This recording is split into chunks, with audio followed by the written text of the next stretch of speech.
Hyundai, bonjour. La vidéo qui suit traite un sujet bien particulier, notamment les as de l'aviation belge. Allez, c'est parti. Pour tout bien comprendre, il est important de savoir que le premier vol motorisé et contrôlé a été effectué en décembre 1903 par les frères Wright avec leur appareil le Flyer. L'aviation est alors plus considérée comme un sport où on prône les exploits et où on cherche les records. Puis 10 ans passés et les tensions grandissantes en Europe font prendre conscience au gouvernement l'intérêt de l'aviation qui sera dès lors utilisée pour des missions de repérage ou d'observation. Mais l'aviation se voit attribuer une nouvelle fonction au début de la guerre. On comprend qu'on peut y rajouter une mitraillette, qu'on peut y charger une ou deux bombes à lâcher au-dessus du champ de bataille.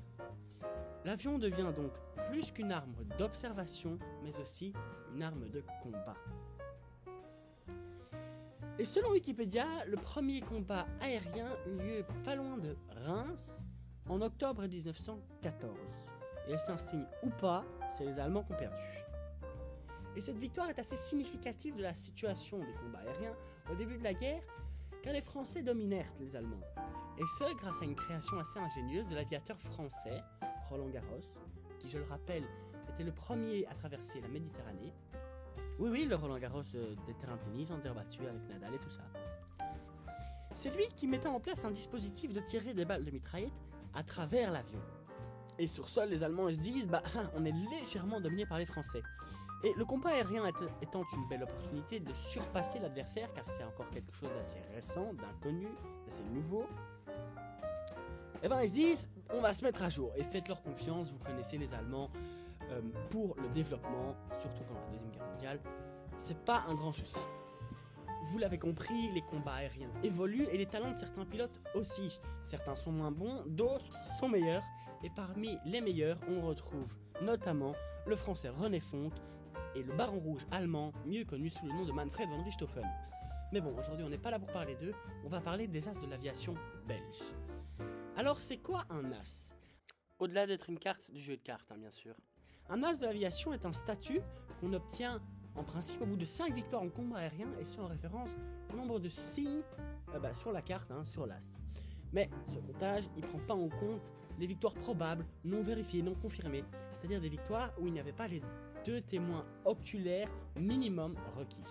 Ces victoires sont alors enregistrées comme des demi-victoires.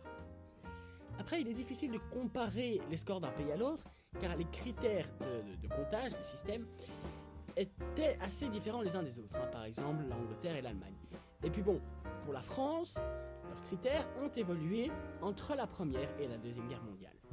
Mais bref, allez, lançons-nous dans cette Première Guerre mondiale.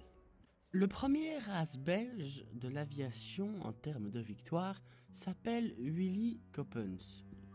Le capitaine et par après Major Coppens naît fils d'artiste peintre à Boisfort en 1892. Au cours de sa carrière, Willy est toujours associé à son avion fétiche, le Henriot HD1, avion qu'il peint en bleu pour mieux être reconnu. Ce qui lui vaut le surnom de Diable bleu chez les Allemands, mais les Allemands l'appelèrent aussi tueur de Drachen, car il est vrai qu'il prenait un malin plaisir à descendre les ballons d'observation de l'artillerie allemande. Le capitaine Coppens compte à son actif 37 victoires et 6 non homologuées, ce qui l'amène à la première place du classement des as de l'aviation belge. Malheureusement, un mois avant l'armistice, il est gravement blessé et doit être amputé d'une jambe. Après la guerre, Willy Coppens est promu major et est anobli par le roi de Belgique sous le nom de chevalier Coppens de Houtulst, nom de la forêt au-dessus de laquelle il remporta le plus de ses victoires. Il est décoré, alors là attention c'est très fort, par la Belgique, de l'ordre du roi Léopold II, de l'ordre de la couronne, de la croix de guerre, officier de l'ordre de Léopold avec palme, mais aussi, attention c'est pas fini, par la France de la croix de guerre et de la Légion d'honneur, par l'Angleterre de la Military Cross et de la Distinguished Service Order, et par la Serbie, qu'est-ce qu'il vient de faire, je sais pas, de l'ordre de l'aigle blanc. Le roi Albert lui dit alors: là-haut dans le ciel, vous avez montré ce que peuvent les Belges. Humblement, Willy répondra grâce au Henriot HD1. Pendant l'entre-deux-guerres, il continue à voler, mais pulvérise aussi le record d'Europe de saut en parachute jusqu'alors détenu par l'Allemagne. Il fait notamment un saut à 6000 mètres de hauteur. En patriotique ardu mais alors amputé, Willy Coppens servira quelques années pendant la Deuxième Guerre mondiale dans la Croix-Rouge, puis après la guerre il déménagera de Lapan à Berchem près d'Anvers, où il s'éteint en décembre 1986.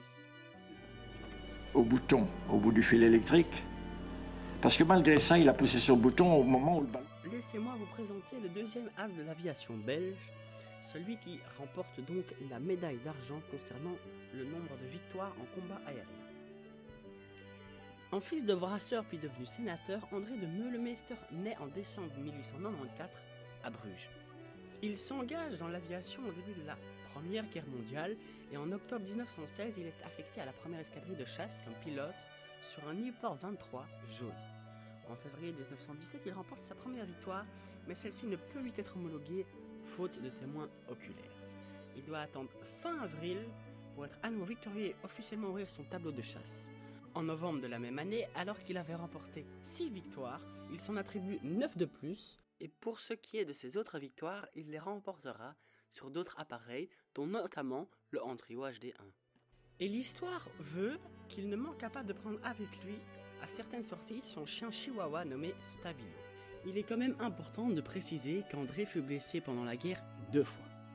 Lorsqu'André n'est pas dans les airs, il s'occupe de sa brasserie familiale, dans la famille depuis le XVIe siècle quand même, qu'il renomme l'Aigle Belgica. À son décès, la brasserie sera reprise par Jupiler, qui intégrera plus tard la Stella Artois, qui formera plus tard AB InBev pour ceux qui connaissent. Mais André avait aussi pour habitude de réunir son groupe de potes, vétérans de guerre, au Carlton à Bruxelles pour manger. Et ils y invitèrent à chaque fois une personnalité d'honneur. On note que M. de Meulemeister a fait quand même un beau carnet d'adresses, car on retrouve parmi ses personnalités d'honneur la reine Elisabeth de Belgique, le roi Albert Ier, les ministres Achille Van Acker, Paul Van Zeeland et Paul-Henri Spaak, mais aussi des généraux de guerre. Il meurt en 1973 et son décès passe largement inaperçu dans les journaux, sauf à Bruges, ce qui est vraiment très dommage. André repose en paix. Et en troisième place, mais mon préféré, c'est Edmond Thieffry. Malgré le fait qu'il soit troisième, vous verrez, il est quand même premier dans pas mal de choses. Il naît en septembre 1892 et est le premier race belge à atteindre ce statut, c'est-à-dire de 5 puis 10 victoires homologuées. On lui compte 6 victoires extra mais non homologuées, et parmi ces 6-là, 2 seraient des Drachen, les ballons d'observation de l'artillerie allemande. Mais attention, il y avait quand même des mitraillettes dessus et tout. Toutes ces victoires, il les obtient entre mars et octobre 1917, et malheureusement en février 1918, il s'écrase, se blesse et est fait prisonnier par les Allemands. Il tentera de s'échapper à 6 reprises, mais ne succédera que le 21 novembre 1918, soit 10 jours après l'armistice, car les Allemands ne voulaient pas le lâcher. Mais Edmond est aussi connu pour être le premier à survoler Bruxelles à très basse altitude, et à cette occasion, il jeta 4 drapeaux au-dessus de la ville, dont un au-dessus de la cathédrale Saint-Michel. L'histoire veut qu'en bon copain de Willy Coppens, Edmond plaisanta plusieurs fois avec le statut de as des as de Willy. Mais il découvre que Willy est assez susceptible et répondra « Tu oublies tous les avions que j'ai cassés à l'entraînement et au décollage. » Jalousie? Peut-être. Edmond apprendra par ailleurs plus tard à Willy à lui aussi voler à basse altitude au-dessus de Bruxelles. Revenu à la vie civile après la guerre, Edmond est quelque temps avocat, mais en 1925, il réalise un nouvel exploit dans les airs. Il renie notamment Bruxelles à Léopoldville, par après devenu Kinshasa, capitale de la colonie belge. Et ceci en 51 jours et 75 heures de vol effectif. Le vol fut réalisé en Handley Page, appareil de la Sabena, société anonyme belge de l'exploitation de la navigation. La Sabena qui, elle, était fortement opposée à ce projet, tellement c'était démesuré. Sauf son directeur Georges Nélis, qui, avec l'appui du roi Albert Ier, offrit à Edmond Thieffry un de leurs meilleurs éléments, Léopold Roger, qui sera son copilote, et un mécanicien hors pair, Joseph de Brucker, qui connaît l'appareil mieux que personne. Une fois le trajet réalisé, la Sabena veut commercialiser la ligne, mais doit malheureusement attendre 10 ans avant que le premier avion commercial, un Fokker F-7, relie Kinshasa, et ce, en 7 jours. Le commandant s'appelle alors Prosper Coqueuil, mais l'avion est baptisé Edmond Thieffry en l'honneur du premier à relier les deux villes. Après 1925, Edmond tentera de rééditer son exploit avec d'autres appareils, malheureusement sans succès, et il mourra en avion en 1928, tentant de relier deux grandes villes africaines. En son honneur, aujourd'hui, un quartier à Bruxelles porte son nom. C'est donc lui qui écrit les premières lignes de la belle histoire que sera le long courrier de la Savena, histoire qui prendra malheureusement fin en novembre 2001. Voilà, j'espère que vous avez trouvé ceci intéressant.